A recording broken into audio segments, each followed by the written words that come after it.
नमस्कार. आपल्याला माहितीच आहे की भारतीय संस्कृती आणि सोनं हे एक वेगळं नातं आहे, एक अटूट नातं आहे आणि ते अटूट नाते ते कधीच तुटू शकत नाही. आणि लोकांची जे भावना आहे सोन्याविषयीची ती अत्यंत वेगळी आहे, अत्यंत जवळची आहे आणि लोक याच्याकडे एक सुरक्षित ठेव म्हणून बघतात.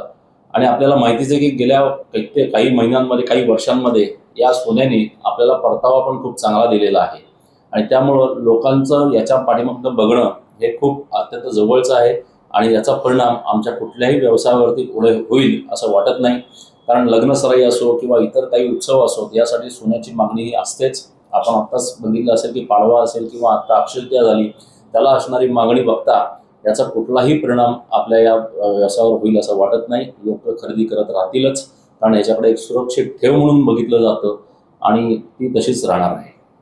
मी असं मानत नाही. याचं कारण असं आहे की हे युद्धजन्य परिस्थितीमुळं आपल्या पंतप्रधानांनी जे काही आव्हान केलं आहे ते फक्त काय सोन्या चांदीपुरतंच मर्यादित नाही आहे, ते इतर गोष्टींवरती सुद्धा खूप मोठ्या गोष्टीवरती अवलंबून आहे.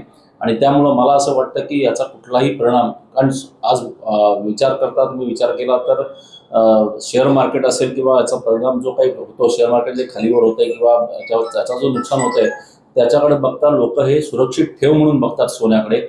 आणि जरी भाव वाढलेले असतील तर त्याचा परतावा चांगलाच मिळतोय लोकांना.